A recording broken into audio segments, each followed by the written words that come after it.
अब हम आपको जश हत्याकांड की टाइमलाइन एक बार एक रिपोर्ट के जरिए बता दें। आखिर जश के लापता होने से लेकर मर्डर के दिन तक क्या हुआ था और मर्डर के बाद कैसे हत्याकांड के बाद खुद को बचाने की स्क्रिप्ट भी लिखी गई थी। लेकिन वो कहते हैं ना, बिना झूठ कभी छिपता है ना छुप सकेगा, और इस केस में भी ठीक ऐसा ही हुआ। रिपोर्ट के जरिए जानिए कि आखिरकार मर्डर के शुरुआती दिन से लेकर अब तक क्या क्या हुआ।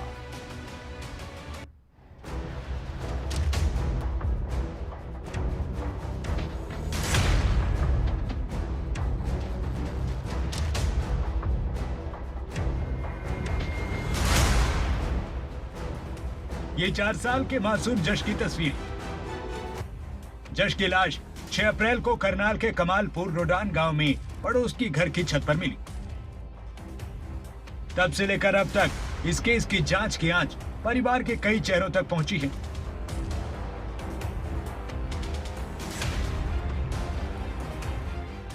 जश हत्याकांड में अब तक 3 गिरफ्तारियां हुई हैं और तीनों जश के ही परिवार की महिलाएं।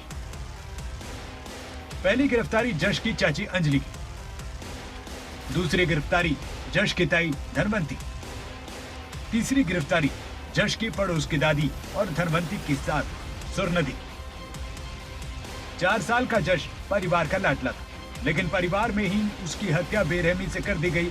जश की हत्या का आरोप चाची अंजलि पर है। अंजलि पुलिस की गिरफ्त में। 9 अप्रैल को जश की चाची अंजलि हत्या के आरोप में गिरफ्तार की गई। घटना में 13 अप्रैल को राजेश की पत्नी और जश की ताई धनवंती और धनवंती की सास सुरनदी की गिरफ्तारी हुई। पुलिस जांच में खुलासा हुआ है कि सीआईडी में हत्या का सीन देकर जश की हत्या मोबाइल चार्जर की तार से की गई। इसके बाद अंजलि ने शव को बेड में छिपाया, बाद में चुपके से बैग में डालकर शव राजेश की छत पर रख दिया। राजेश की पत्नी धनवंती छत पर शव देखकर डर गई। सास सुरनदी के साथ मिलकर जश के शव को अपने घर की छत से कौशल्या की टीन पर डाल दिया। दोनों पर पुलिस से तथ्यों को छुपाने का आरोप भी। कुंडी लगाने के बाद वो बेड पे ही बैठ गई। कपड़े चेंज करने के बाद जस उसके पास ही बेड पे लेट के खेल रहा था और उसके पास ही जो चार्जर था वो लगा हुआ था। उसने चार्जर की वायर निकाल ली और पहले उसके गले में डाली लड़के के।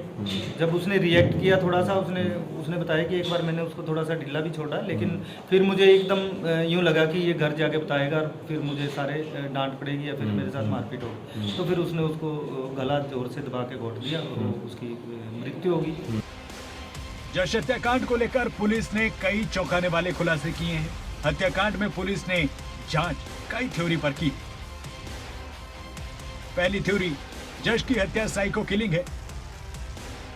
हत्याकांड में दूसरी थ्योरी, चाची अंजलि ने हत्या की। हत्याकांड में तीसरी थ्योरी, क्राइम शो देखकर जश की हत्या की गई। हत्याकांड में चौथी थ्योरी, चाची अंजलि मानसिक बीमार। जांच में पुलिस को अंजलि की भूमिका पर शक हुआ। हिरासत में लेकर पूछताछ में अंजलि ने हत्या को लेकर सनसनीखेज खुलासे किए। जश हत्याकांड की टाइमलाइन और पुलिस की जांच में हुए खुलासे पर भरोसा परिवार को नहीं है। परिवार को भरोसा नहीं है कि अंजलि ने ही अपने छोटे से भतीजे को मारा। देखो, इस बारे में तो हम कुछ कह नहीं सकते। हमारे को क्या पता क्या हुआ क्या नहीं। आज से पहले तो मैंने ये बात पहले भी कई बार बोल दी थी। तो उन्होंने जो अंजलि को तो एक दिन में एक रात में सब कुछ मुजरिम बना दिया। वो इन्होंने मारा है, इसके सैंपल पा, इसको राजेश के घर से 5 दिन हुए जो सबूत जा रहे थे। इसको कोई गांव का गवाही नहीं है, कोई सरपंच मुँह के मौजूद नहीं है, तो वो कहाँ गए। राजेश के ऊपर जो भी उन्होंने सबूत पाए, 5 रुपये पाए, जो भी पाए, उस बात को सबको गोड़ मोड़ किए जा रहे हैं। तो हमारी भी कोई संतुष्टि नहीं है जिसका बिल्कुल। जश हत्याकांड में पुलिस की जांच में हत्या के आरोपी चाची अंजलि, लेकिन परिवार सीबीआई जांच की मांग कर रहा है। गांव के लोग भी शक जता रहे हैं कि अंजलि अकेले हत्या नहीं कर सकती। हत्या के पीछे लंबी स्क्रिप्ट हो सकती है। लेकिन अब भी हम बोल रहे हैं अभी अकेली अंजलि नहीं कर सकती। तो उसके बाद उस दिन सीन रिकॉर्ड किया, एसपी साहब ने भी किया, तो उस दिन भी बार बार अंजलि बंती का जिक्र कर रही थी। तो उसके साथ भी बंती यहाँ आई, बंती ने गया। तो जो जस से बड़ी बहन है सानवी, उसने बोला भी बंती ने मेरे को बोला भी तू जा अपने बेटे अपने घर जा। जब वो जस को ढूंढने आई तो तो उसमें बनती तो कहीं ना कहीं नंबर है। तो ठीक है, उसने बैग मिला, बैग से DNA होया, पॉजिटिव रिपोर्ट आई, तो वो तो आनी थी पॉजिटिव जी। जब जस के खून था उसमें, तार पे भी जस का खून था, तो उसमें कोई ना कोई दूसरा इन्वॉल्व तो है ही। 5 अप्रैल को जश के लापता होने की खबर मिली। 6 अप्रैल को जश की लाश पड़ोस की छत पर मिली। शक के आधार पर परिवार के कई लोगों से पूछताछ हुई। पूछताछ में अंजलि की मानसिक बीमारी से पुलिस को शक हुआ। दबाव बनाने पर अंजलि ने हत्या पर बड़ा कबूलनामा किया। अंजलि ने सारे सबूत पुलिस को बताए। DNA रिपोर्ट में अंजलि के बेड से जश के बाल और खून के नमूनों की पुष्टि हुई। पहले ब्लड ग्रुप इसके बच्चे के लिए, बाल इसके लिए, बैग जहाँ जहाँ ब्लड बच्चे का लगा हुआ था, हमने सारा ब्लड ग्रुप के लिए FSL में भेज दिया था। मोस्ट ऑफ द केसेस में ब्लड ग्रुप आ जाता है कि ये ब्लड उसी आदमी का है, लेकिन इस केस में हमने वही कि मैं कह रहा था कि साइंटिफिक तरीके से हमने तफ्तीश की है।